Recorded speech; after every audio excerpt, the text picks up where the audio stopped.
Clasificación B, bajo supervisión de un adulto.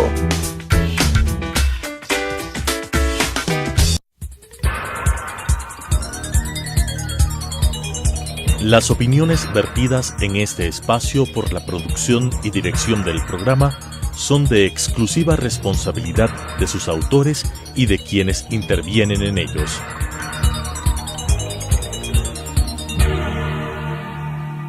Telesucesos Canal 29 UHF presenta De 8 a 9 con Félix Narváez.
Muchísimas gracias, Radio y Televisión. El Metro de Quito movilizará 400.000 quiteños al día.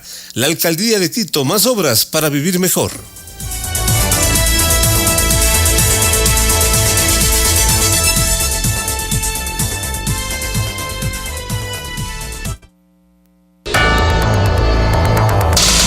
La prensa ya está circulando y sus encabezados marcan los hechos. Son los principales titulares en opinión y noticia en Sucesos. Empezamos por la primera página del diario El Universo. Luego de una década, los partidos políticos vuelven al CNE. Galo Lara salió de la cárcel tras 4 años preso. El Banco Interamericano de Desarrollo dice que son necesarios ajustes económicos. Y las mujeres madrugan para buscar un cupo en el cuartel, una fuente de empleo. Increíble.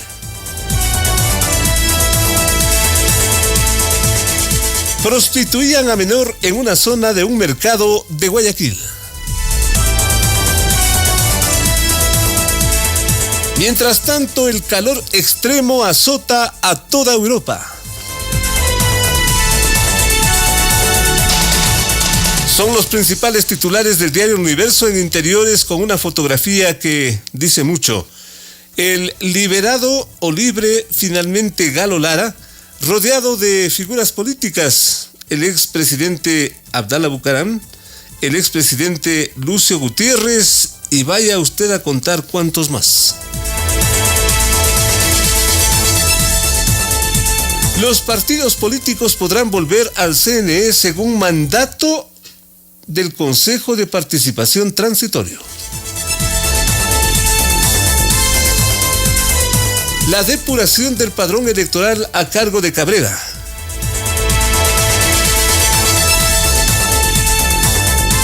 La Asamblea pedirá que Correa dé su versión por Gavela.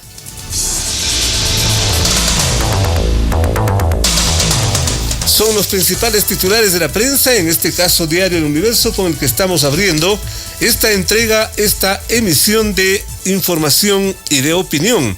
Vamos a la primera página de la hora. Estado se ajusta poco la correa. El gobierno tiene deudas pendientes con la sociedad antes de eliminar los subsidios.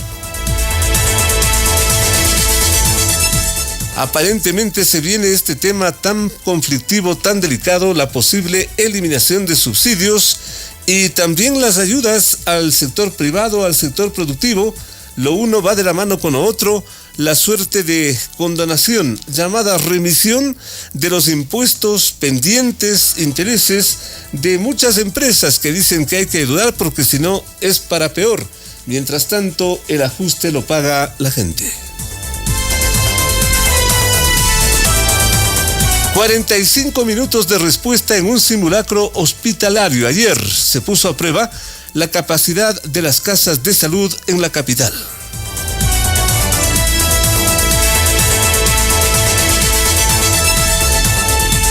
Gracias a su sintonía, ya volvemos con más aquí en Sucesos Radio Televisión.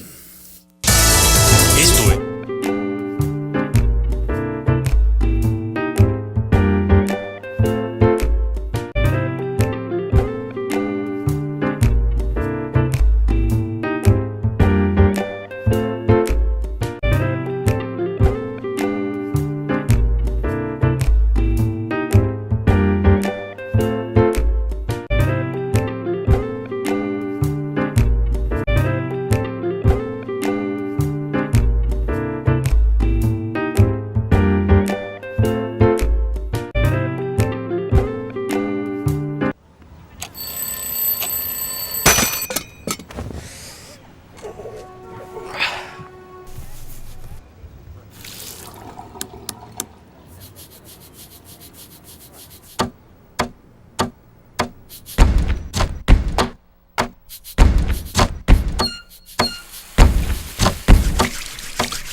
Tras cumplir 4 años de prisión, es decir, el 40% de su pena de 10 años, el ex legislador de Sociedad Patriótica Galo Lara se acogió ayer a la figura de la prelibertad. Salió a las 13 horas y enseguida se reunió con sus familiares y con sus amigos. En la audiencia en la que se procesó el pedido de su defensa, estuvieron los expresidentes Lucio Gutiérrez y Abdalá Bugrán, quienes son amigos personales, cercanos, políticos, de quien en su momento atravesó una de las más severas crisis en el entorno político y que es de dominio público. Lara fue condenado por supuesta complicidad en un triple asesinato ocurrido en Quinsaloma de la provincia de Los Ríos. Los antecedentes son de dominio público, se remontan al año 2011, pero justamente a esta hora de la mañana nos trasladamos a la costa del país. Allí justamente nos estamos haciendo contacto con Galo Lara, a quien lo estamos saludando desde la capital de la República. Yo creo que estamos perfectamente en la parte técnica para poder dialogar con el ex asambleísta Galo Lara. Galo Lara, buenos días, ¿qué tal nos estás escuchando? Adelante, por favor. Gracias, Félix. Un abrazo a toda la audiencia de este prestigioso medio de comunicación y un abrazo a los señores quienes dirigen y son los propietarios de esta emisora. Gracias, mil gracias. Estoy a sus órdenes. Gracias, Galo, muchísimas gracias. Perfectamente aquí registrada tu voz en la capital de la República. Yo creo que es una pregunta de cajón. ¿Cómo recibió Galo Lara esta decisión de la justicia de esta forma de prelibertad? Galo, buenos días. Gracias, Félix. Mire, realmente lo que estamos sobreviviendo a una persecución política que buscó destruirme a mí y a mi familia, pero no lo logró. Persecución política que me desacreditó, que me inculpó, que me encarceló, pero no me venció. Al contrario, Félix, me fortaleció. La intención del gobierno correísta era callarnos, humillarnos, engrilletarnos, eliminarnos, pero no lo logró. Y aquí estoy de nuevo hoy junto a ustedes, Félix. Perfecto. Galo Lara, bien vale ubicarle al público, y esto es muy importante, respecto a la defensa que Galo Lara hizo durante tanto tiempo y en una dramática situación a ratos, exactamente por qué Galo Lara estuvo en la cárcel y está atravesando esta situación. Algunos dicen que es el costo de las denuncias de Galo Lara, y si es que es así, especialmente por cuál de tantas, Galo. Félix, usted mantuvo muchos años una labor periodística de punto a punto en la Asamblea y en los medios nacionales. Realmente el precio de fiscalizar al correísmo lo pagué en la cárcel. Mi delito fue haber evidenciado que el expresidente dirigió, protegió y premió la corrupción desde Carondelet. Cuando llegamos a los contratos publicitarios del gobierno, cuando llegamos a los contratos petroleros, cuando le descubrimos al Ecuador a través de una entrevista que usted muy inteligentemente nos repreguntó, que me refería yo a quién era el petrolero de Carondelet, y yo se lo manifesté. Descubrimos que Rafael Correa es el las denuncias de las carreteras, de los radares chinos, de los sobreprecios en las pistolas Glock, las denuncias de las transferencias en el Pacific National Bank. No era posible de que todos los ecuatorianos podíamos depositar hasta $5,000 en efectivo, y después de $5,000 pues teníamos que dar el origen de esos depósitos. Bueno, en el gobierno del expresidente llegaron a depositar hasta $50,000 sin autorización del Departamento del Tesoro. Y una de las cosas que más me indignó y me dolió, Félix, es cuando descubrimos que el dinero del seguro de vida del bono de la pobreza lo encontramos con el dinero del SOAT en las Bahamas, en una empresa que a través de Seguro Sucre lo enviaba a Coswell, y Coswell le cobraba $1 por recibirle el dinero y $1.25 por ellos enviarlo a donde usted le diga. Era una lavandería de dinero. Todas estas denuncias, el cheque cervecero, cuando mostramos el cheque de la Corte Constitucional que los jueces habían cobrado a través de un secretario, más de $1 millón, evidenciamos al país con cheques cómo se habían ellos perjudicado a los ex trabajadores de la Cervecería Nacional. Evidenciamos el propio caso Gabela. El hoy en día ex general Gabela fue a la asamblea y fuimos 2 asambleístas quienes nos negamos a archivar ese juicio. La importación de maíz en época de cosecha. O sea, no es un tema cualquiera. Yo creo que el país tiene que conocer en este instante que me jugué la vida por una buena causa. No es mi causa, es la causa de todos los ecuatorianos. Y aquí estoy de vuelta. He salido luego de estar 4 años en prisión, perseguido inhumana y cruelmente, cuando el Ministerio de Justicia estaba manejado por los correístas. Eso fue un trato inhumano, pero sin embargo creo que debe pasar la página y seguir adelante. Y en ese punto, Galo Lara, de la acusación del supuesto crimen o real crimen, finalmente, ¿en qué queda eso, Galo? Mire, que nuestra audiencia quede claro todos estos gobiernos socialistas, la única manera que ellos tienen de perseguir a quienes denuncian la corrupción es forjarles crimen, forjarles pruebas. En mi caso, cuando el gobierno saliente propuso 3 veces el levantamiento de mi inmunidad en la asamblea y no lo autorizaron sus propios asambleístas, ellos tuvieron que ir a ese sistema de forjamiento de pruebas e involucramiento en un asesinato.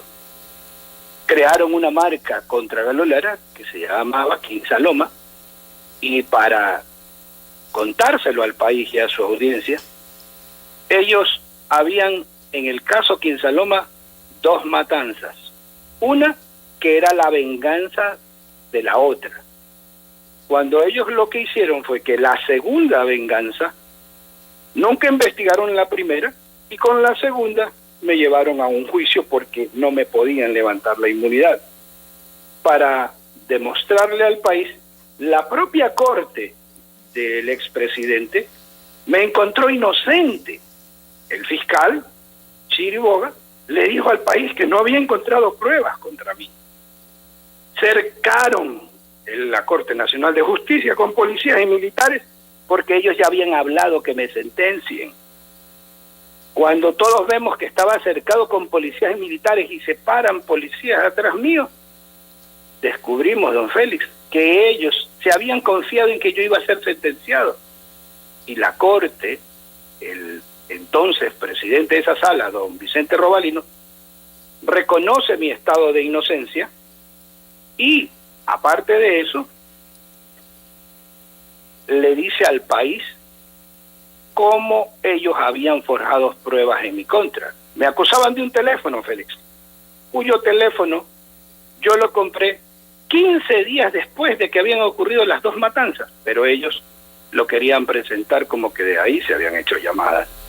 Un sinnúmero de forjamiento de pruebas que hoy han sido evidenciadas ante el país y que nos queda claro que en Quinsaloma nunca hubo nada que probar contra Galo Lara y que lo único que quería el gobierno era, en esta persecución inhumana, silenciar las denuncias de corrupción que habíamos presentado hasta ese entonces. Yo quiero preguntarle a Galo Lara 2 denuncias que él hizo y que a mi criterio coinciden con ese proceso tan complicado que Galo Lara enfrentó hace ya prácticamente 5 años, digamos, porque todo eso detonó en la propia Corte. Galo Lara, muy cortito, porque acá tenemos 2 invitados de lujo que nos están esperando, los doctores Stalin Raza y Carlos Medina. 2 cosas muy puntuales que a mí siempre me llamaron la atención y me dejaron pendiente. ¿Qué es el caso Mameluco y es verdad que el expresidente y es verdad que el expresidente Correa tiene cuentas en paraísos fiscales? 2 cosas muy puntuales, Galo. Bueno, como siempre, usted muy directo para preguntar. El caso Mameluco es un joven que se apareció en la asamblea, que había sido contratado por el expresidente para que acuse a don Fidel Araujo como que Fidel Araujo lo había tratado de asesinar en los hechos del 30F. Cuando este joven fue a cobrar esa contratación que el expresidente había tenido con él, lo revisó, le abrió la camisa, le abrió el pantalón, y como dice la denuncia, se le lanzó el expresidente sobre sus partes íntimas de este joven, y aparece este joven con esa denuncia en mi despacho, y yo lo que hice, Félix, fue enviar a 2 asistentes míos a que el uno me verifique en el libro la denuncia, y el otro me la verifique en la pantalla. Cuando ellos me confirman que existía la denuncia, que estaba ahí, yo procedí a atender a este joven, quien me contó lo que había pasado. Realmente yo le escribí al expresidente directamente, pero él no me contestó, prefirió que su alter ego, don Alexis Mera, sea el que me conteste, al cual también le recontesté, diciéndole que ellos no tenían la virilidad, por sus desviaciones morales, para contestar estas verdades de esa naturaleza. Qué grave, qué delicado. En el caso, ¿cómo? El tema de las cuentas bancarias en paraísos fiscales, bueno, ¿eso es real? Eso es un hecho real. Esa es una de las razones por las que fui a la cárcel.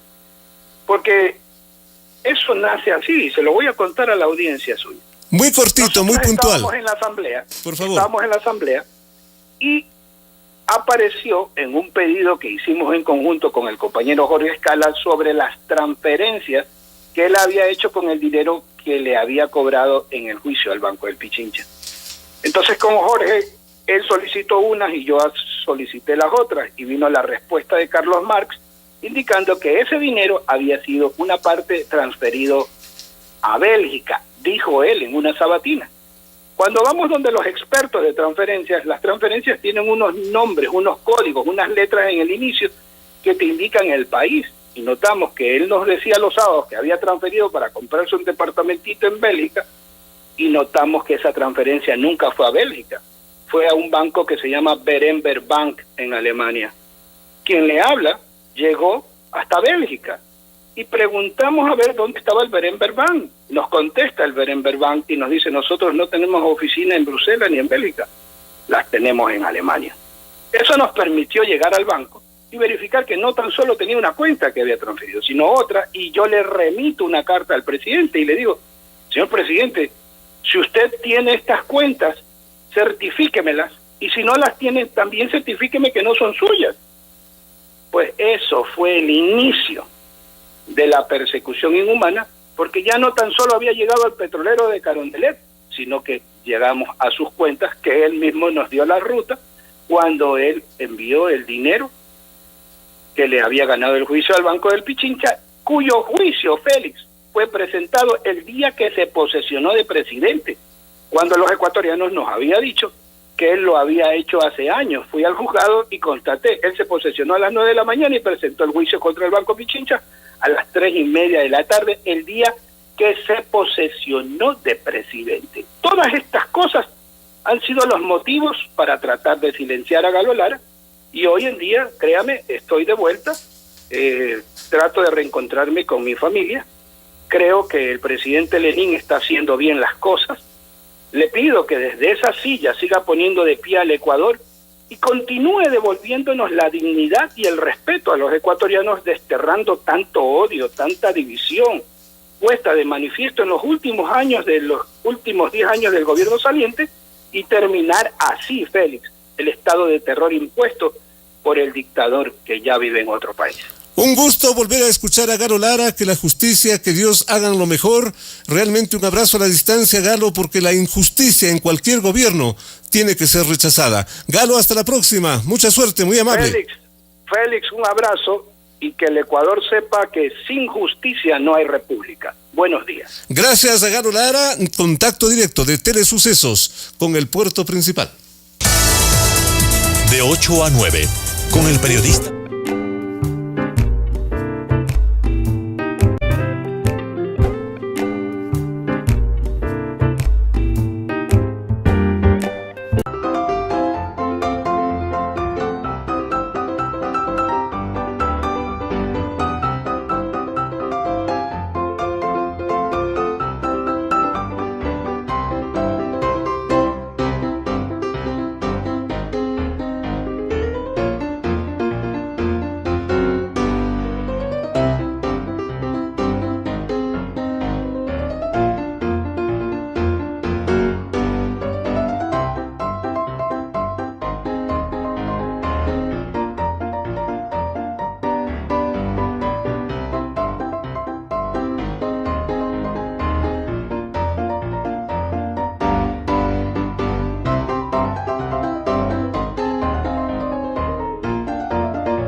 Los trabajos de rehabilitación vial continúan esta semana en la capital.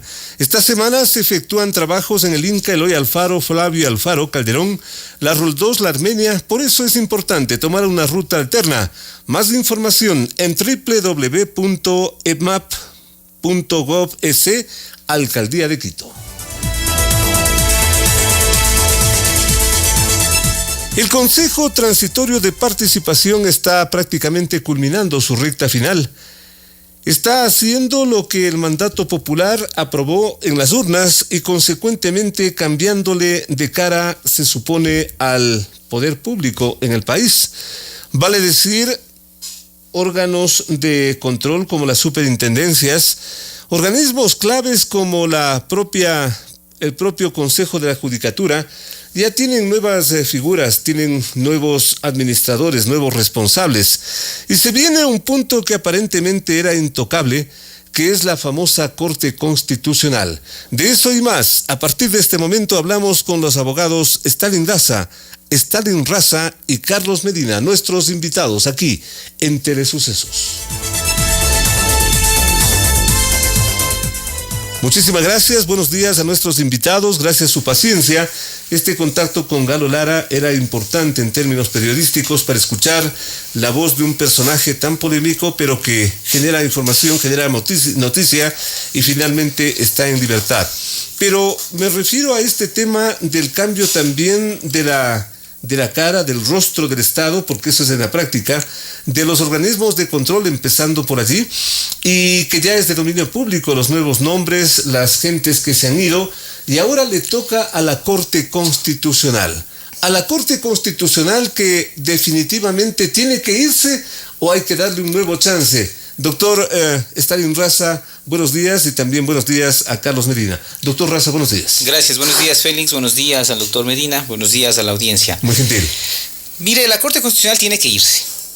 Esta Corte Constitucional ha sido muy mala, le adeuda mucho al país y en estas últimas fechas ha emitido sentencias que buscan hacerle un lavado de cara, como usted decía que está lavándose la cara de la institucionalidad. Ellos buscan lavarse la cara pero quedarse, y la cara de ellos está lo suficientemente sucia como para que estos lavados de cara alcancen a convencernos a la gente. ¿Suficientemente sucia? Sí, por supuesto, porque ha sido obsecuente con los gobiernos de turno, con el anterior, y ahora pretende serlo con el actual. Esta última sentencia, que yo no acostumbro emitir calificativos hacia la actuación de las instituciones, pero a mí me parece que es una verdadera tomadura de pelo y es una payasada.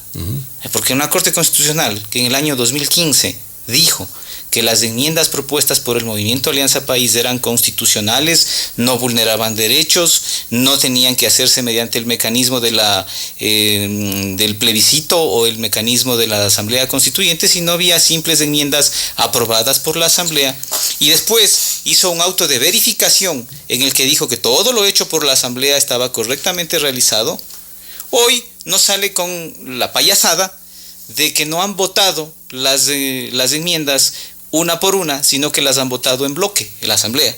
Y que esa falta de votación una por una, sino en bloque, significa que formalmente han sido mal aprobadas y por tanto se las echan abajo. ¿Eso es tomarle el pelo al país? Es tomarle el pelo, porque a ver, en el fondo nos vamos a sentir satisfechos, claro, los ciudadanos, de que esas enmiendas queden sin efecto, sin valor jurídico. Por último, nos vamos a sentir satisfechos, que quede sin efecto el tema de la comunicación como servicio público, que quede sin efecto la conculcación de los derechos sindicales de los empleados públicos, que quede sin efecto esta fascista posición de colocar a las Fuerzas Armadas en control de la seguridad interna, que quede sin efecto el tema de la lírica declaratoria del pago de la garantía de las pensiones jubilares de los militares. Todas esas cosas vamos a sentir halagados de que queden sin efecto. Pero lo que pasa es que nunca debieron haber sido aprobadas.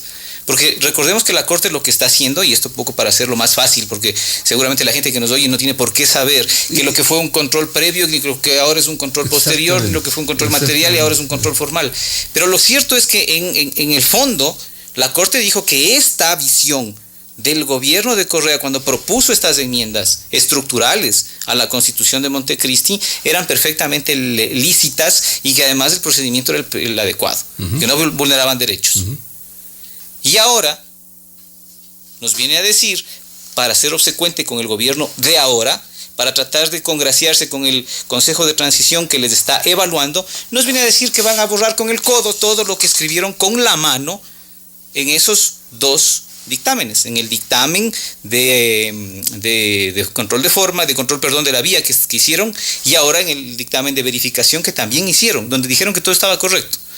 Entonces es una tomadura de pelo y demuestra la gravedad, y esto ya para futuro, ¿no? Demuestra la gravedad de que en los jueces constitucionales radique la última palabra de los debates importantes de una sociedad. Los jueces constitucionales deberían estar, al menos en el modelo, en el diseño de Estado que ellos pretenden defender, ellos deberían estar para controlar, para hacer una barrera de contención a los excesos del poder. Y han hecho todo lo contrario. Han sido obsecuentes y han abierto los diques suficientes para que el poder se desborde. Clarísimo, la presencia del doctor Stalin Raza, abogado de este país. Lo hagamos despacito, doctor, para que no se moje. Muchísimas gracias y buenos días a nuestro también invitado Carlos Medina. Como que la Corte Constitucional, estimado Carlos, se ganó la destitución, la reorganización. ¿Qué piensas tú? A ver, yo soy de los que piensa que, primero la jurisprudencia de ninguna manera puede ser algo permanente, y en eso comparto. Aquí el problema es que no se trata de una jurisprudencia inamovible, sino que se trata de que, una vez más, la Corte se toma como 3 años y pico para resolver demandas de inconstitucionalidad que estaban ahí guardadas. Lo mismo que pasó en el caso de Satia, 6, 7 años después. O sea, se guardó ahí, se encajonó esas demandas, ojo, porque eran demandas de inconstitucionalidad de esto. Más allá de la discusión que hubo en ese momento, si era o no constitucional, la verdad es que hubo demandas. Y la Corte las guardó. Resulta que ahora cree oportuno sacarlas y aprobarlas como las acaba de aprobar, ¿no es cierto? Es decir, las demandas que las guardó durante mucho tiempo, no las trató, y simplemente ahora cree que hay que cambiar de rumbo. ¿Cálculo político, Carlos? Guiño, diría yo, al Consejo de Participación. ¿Para que le dé otro chance? Todo es posible. Yo te había dicho en alguna entrevista anterior, lo de Satia era un caso parecido. 6, 7 años después se acuerdan que esa demanda estaba ahí. ¿Se merece otro chance la Corte Constitucional? A ver, yo primero diría, hay que revisar quiénes son los que estaban, ¿no es cierto? Por ejemplo, ya no está el doctor Patricio Pazmiño, ¿no es cierto? Ya no está el doctor Gagliardo, pero la Corte es una institución. Exacto. Y aquí el problema es la institucionalización que se la viene peleando desde el 45. Ojo, recordemos que el Tribunal de Garantías Constitucionales aparece a raíz de la gloriosa del 28 de mayo de 1944. Y aparece por primera vez el Tribunal de Garantías Constitucionales precisamente para ser un guardián de la Constitución, ¿no es cierto? Y ese proceso termina en el 46, obra de Velasco Ibarra, ¿no es cierto? Que se declara dictador. La nueva Constitución, la del 46, ya no genera esa, ya no crea eso. Vamos al 67, se lo crea con una ya limitada función. Llegamos al 78, donde también aparece con limitadas funciones. Las reformas del 83, del 92, del 95 se recogen en el 96, le vuelven el Tribunal Constitucional. Y la Corte Constitucional suponíamos, al menos los abogados, que iba a ser el culmen de esto. Es decir, el sueño de Kelsen de tener un solo tribunal independiente con la capacidad de interpretar. Y como decía el doctor Raza, de ser el dique, para que nadie sobrepase la Constitución, para que nadie atente contra ella. Suena bien. Suena bien, pero si esa era la idea. Los que ejercemos derecho sabemos que esa es la idea. Porque aquí habíamos, bueno, en el 96, en el 98 tuvimos el control difuso que lo hacían los jueces, podían inaplicar la ley y todo eso, ¿no es cierto? Ahora ya no tenemos eso. Ahora la Corte es la suma poderosa. Pero en estos 8 años, que se supone que eran de institucionalización, yo pienso que han dejado un serio bache. Y por eso no se trata de si tienen o no derecho a continuar. El problema es qué derecho tiene el país a que 8 años se hayan desperdiciado en este proceso que comenzó en el 45. Suena bien esa estructura, pero es una estructura que está tan valiente, que fracasa, pero que estamos haciendo un cambio para rescatarla, doctor Stalin Raza. Sí, a ver, el problema sería que esto se convierta en el simple cambio de nombres. O sea, los nombres son importantes. Sin duda. Las personas son muy importantes, porque cualquiera que sea el diseño institucional que tengamos de corte o de sistema de justicia, y nos hemos ensayado todos ya en el Ecuador, ¿no? Hemos sido lo suficientemente creativos como para imaginarnos cómo tiene que funcionar la justicia constitucional, cómo tiene que coordinar con la justicia ordinaria. Hemos probado de todo. Cómo tiene que ser los mecanismos de designación, si por concurso, si por designación directa, si por sugerencia, si por a través del Congreso. Y ninguno ha funcionado bien. ¿Por qué? ¿Qué nos es un pasa problema de designación, de elección de personas. Las personas que van allá van desgraciadamente a cumplir consignas. consignas en el caso de la composición pluripartidista de los múltiples partidos políticos. O son las personas que designan a los que se quedan, porque como bien dice Carlos, por ejemplo, ya no está el doctor Patricio Pazmiño, pero le dejó a su asesora jurídica, pues que llegó a ser la principal representante de la Corte Constitucional. Sí, pero, y entonces, ¿dónde está el problema, doctor? También es eso, pero más allá de eso es que la gente que entró allá fue a cumplir la consigna del gobierno correísta de blindar sus decisiones. Es la politización de los organismos. Fíjese usted, yo escuchaba el otro día a un colega que lo señalaba con mucho acierto. ¿Qué va a pasar pues, con la famosa comunicación como servicio público? Si la comunicación como servicio público fue introducida en esta enmienda constitucional, pero ya estaba antes en la ley de comunicación. Está en la ley de comunicación. Y esa ley de comunicación fue demandada por inconstitucional, por varios grupos sociales y académicos. ¿Y qué dijo la Corte Constitucional? Hizo una sentencia por una demanda, por varias demandas de inconstitucionalidad, confirmando la constitucionalidad de la comunicación como servicio público antes de que esté la enmienda. Qué grave. Pero por supuesto así fue, si no necesitaron de la enmienda constitucional para decir que la Constitución decía lo que ellos querían que diga, porque ese es el riesgo de poner como intérpretes de la Constitución a gente que va a cumplir consignas y que va no a interpretar el derecho, sino va a imponer las agendas políticas del gobierno de turno. Y eso es lo que ha hecho esta Corte, y lo sigue haciendo con cinismo y descaradamente. Consecuentemente, ¿estamos en un círculo vicioso, Carlos? Bueno, un círculo que se ha repetido a lo largo de la República, digamos. O sea, el gran problema es que la gente que entra a esto... O sea, la gente, las personas, digamos. Claro. No responden al país. Responden a quien les pone el dedo y les designa. A los intereses. Entonces, por eso es que la institucionalidad del país, que tanto se habla, ¿no es cierto? Que no es solo Correa, es a lo largo de la República. Insisto, Velasco es producto de una revolución, la gloriosa. No le gusta el Tribunal de Garantías Constitucionales, dice que le va a limitar la administración y hasta luego. Entonces no hay un afán de decir, oiga, que alguien controle esto, ¿no es cierto? Pero pensando en el futuro, pensando en el país. En esta vulcanizadora que por lo visto se volvió el país, ¿estamos finalmente para ponerle a la llanta definitiva o simplemente nos aguantamos esto hasta la próxima bajada de la llanta? Bueno, el problema es que yo digo que los cambios no deben ser de manos, ¿cierto?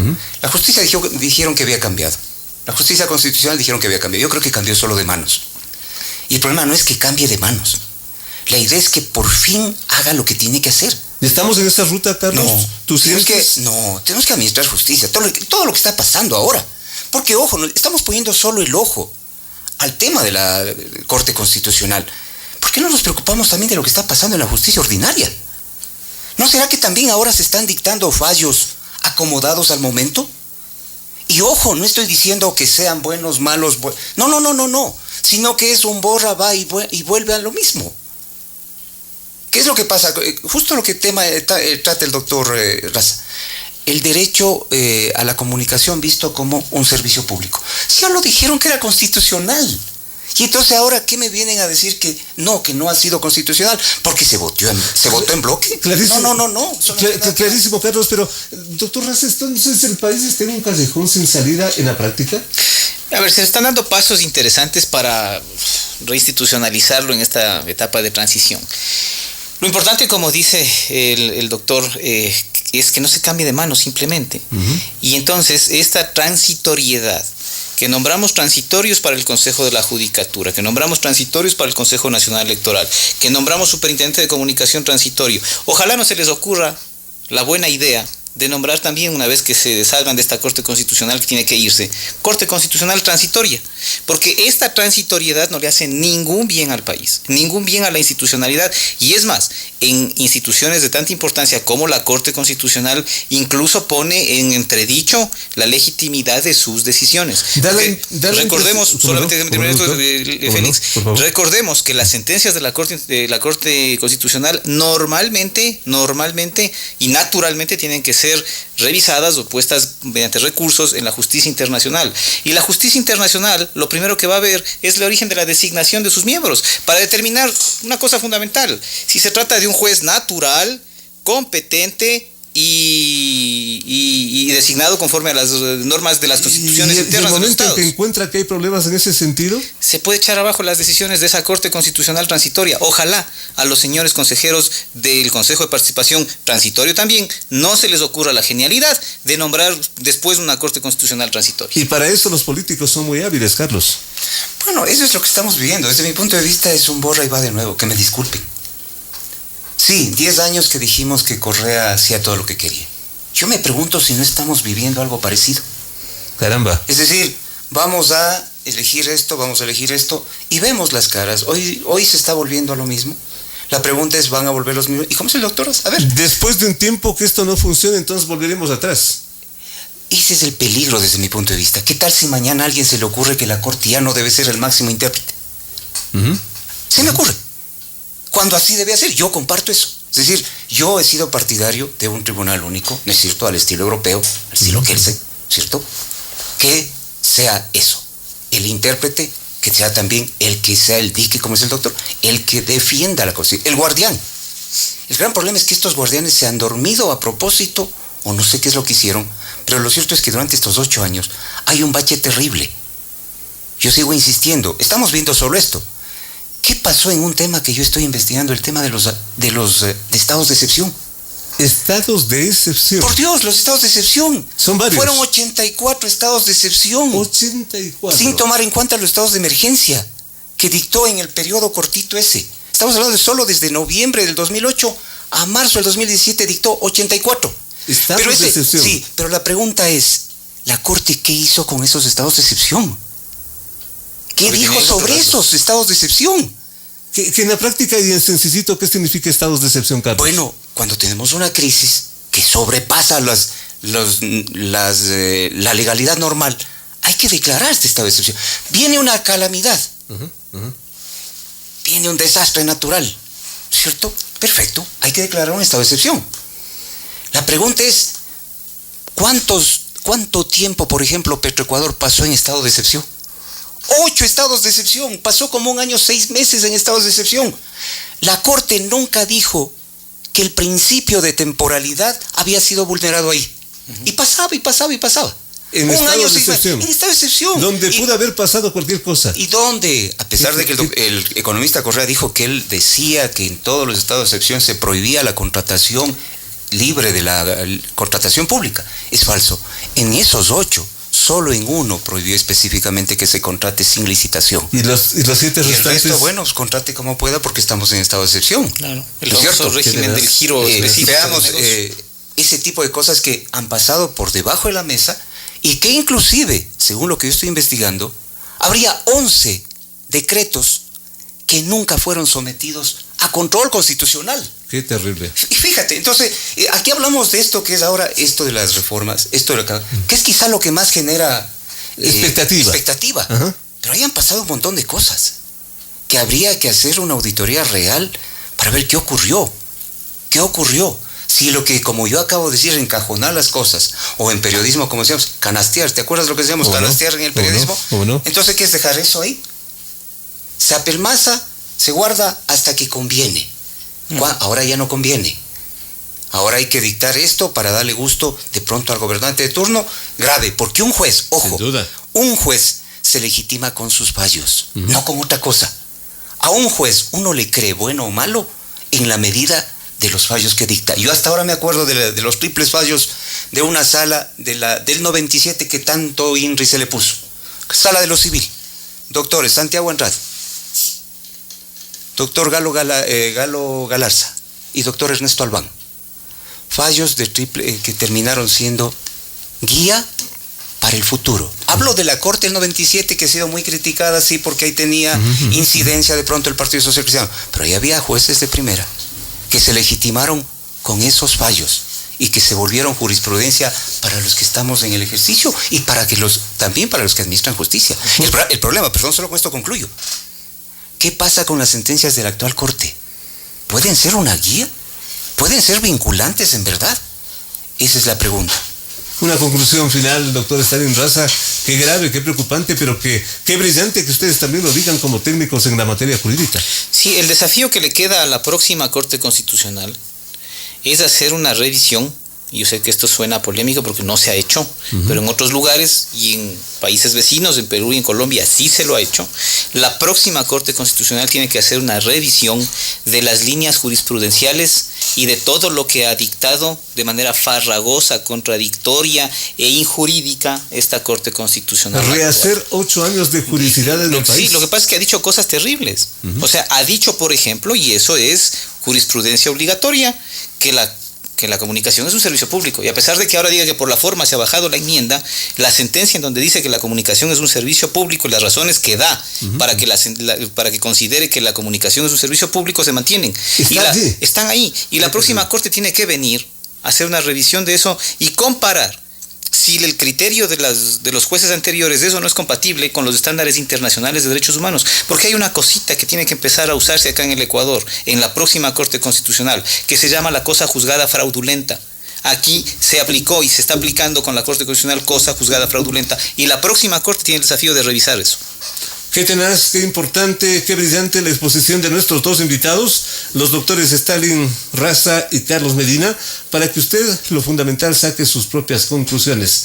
Ojalá no estemos viviendo un estado de ilegalidad donde los intereses, donde las intenciones, donde los cálculos finalmente son los que se imponen. El país tiene derecho a tener un mejor futuro y empieza por ahí, donde han analizado nuestros invitados del día de hoy. Nos dejan preocupados, pero al mismo tiempo agradecidos por decirnos la plena. Volvemos con más en un momento, aquí en Suceso Radio Televisión.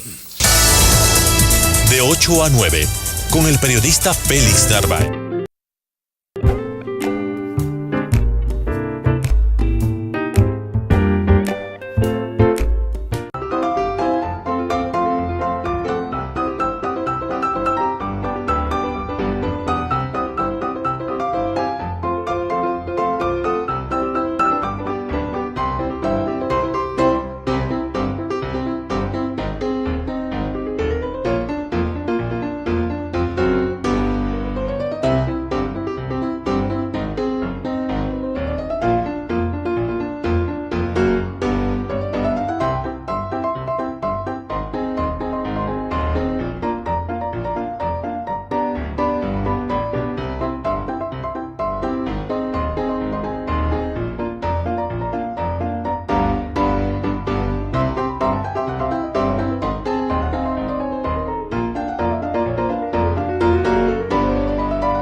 Planifique sus rutas a tiempo, tenga en cuenta el desvío de la avenida Amazonas y Tomás de Berlanga por colocación de la carpeta asfáltica definitiva.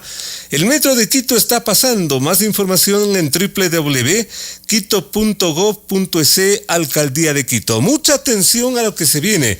Un invitado muy importante porque el caso Gabela tiene características realmente alarmantes. Ya venimos con nuestro siguiente invitado. Mucha atención a lo que nos va a decir.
Las opiniones vertidas en este espacio por la producción y dirección del programa son de exclusiva responsabilidad de sus autores y de quienes intervienen en ellos.